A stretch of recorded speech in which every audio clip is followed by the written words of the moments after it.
It avails not time nor place. Distance avails not.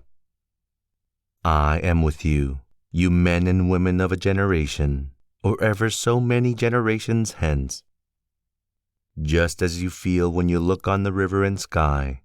so I felt. Just as any of you is one of a living crowd, I was one of a crowd.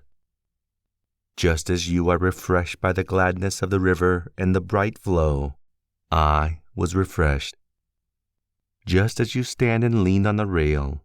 yet hurry with the swift current, I stood, yet was hurried.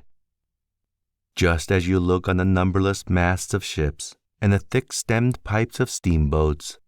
I looked.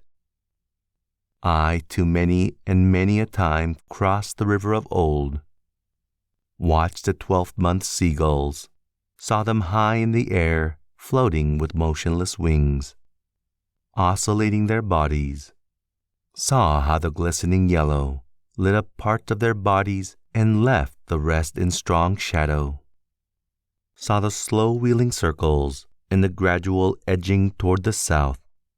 saw the reflection of the summer sky in the water, had my eyes dazzled by the shimmering track of beams,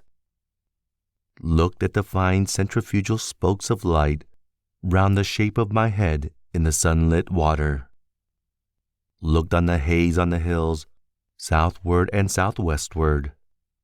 looked on the vapor as it flew in fleeces tinged with violet, looked toward the lower bay to notice the vessels arriving, saw their approach, saw aboard those that were near me, saw the white sails of schooners and sloops, saw the ships at anchor, the sailors at work in the rigging or out astride the spars, the round masts, the swinging motion of the hulls, the slender serpentine pennants, the large and small steamers in motion, the pilots in their pilot houses, the white wake left by the passage, the quick tremulous whirl of the wheels, the flags of all nations, the falling of them at sunset, the scalloped-edged waves in the twilight, the ladled cups, the frolicsome crests and glistening,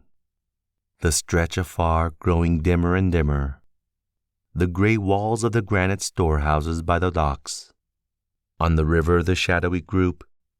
the big steam tug closely flanked on each side by the barges, the hayboat, the belated lighter. On the neighboring shore, the fires from the foundry chimneys burning high and glaringly into the night,